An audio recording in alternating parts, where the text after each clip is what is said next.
Olá, meus queridos, tudo bom? Vamos nos preparar para o domingo e essa semana nós retomamos a nossa exposição no Evangelho de Marcos, que traz o seguinte texto: aproximando-se, disseram-lhe: Mestre, sabemos que és verdadeiro e não deixas que ninguém te influencie, porque não julgas pela aparência dos homens, mas ensinas o caminho de Deus segundo a verdade. É correto pagar tributo a César ou não? Devemos ou não devemos pagar? São dois grupos que procuraram Jesus, os fariseus e os herodianos. Esses grupos eram opositores uns aos outros no dia a dia, mas eles se unem nesse momento para colocar o Senhor Jesus em contradição. Os herodianos e os fariseus eram inimigos, mas eles querem colocar o Senhor Jesus à prova. A pergunta é correto um crente pagar imposto?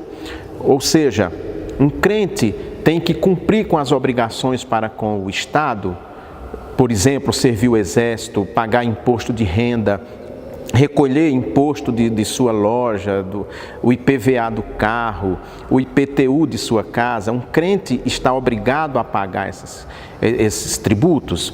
O Senhor Jesus ficou ali numa situação complicada, ele avaliou muito rapidamente. Se ele dissesse que não, ou seja, para agradar aos fariseus que eram contra, se eles dissessem que não, que eles não deviam pagar impostos, ele iria criar problema com os herodianos, que representavam ali o poder, o governo romano que oprimia aquela região.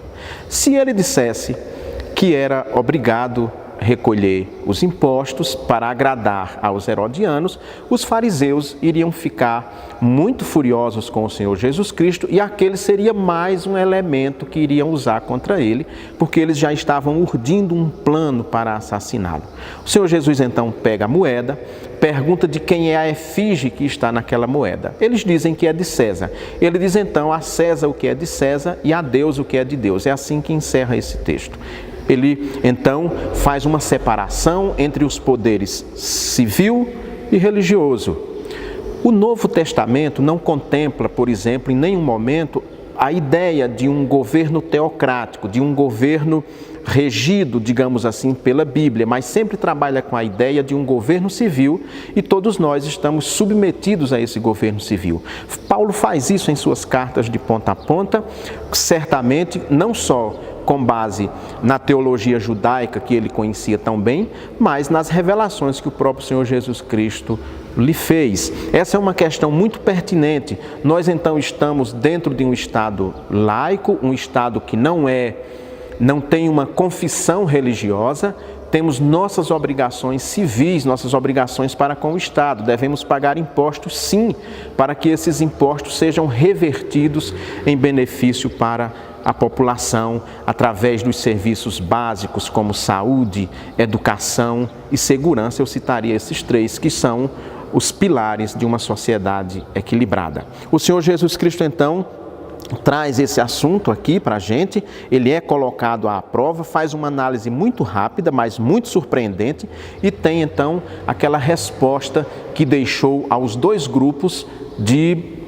mãos abanando, sem saber muito bem como agir, porque ele não tomou partido de nenhum dos lados neste sentido, mas deu a sua própria interpretação da lei e estabeleceu ali que essa ideia de que de que uma igreja ou um grupo religioso deve governar não é uma ideia que se coaduna com o que o Novo Testamento diz a esse respeito. A ideia de uma sociedade teocrática, ela ficou no antigo Estado de Israel, agora nós vivemos um outro momento.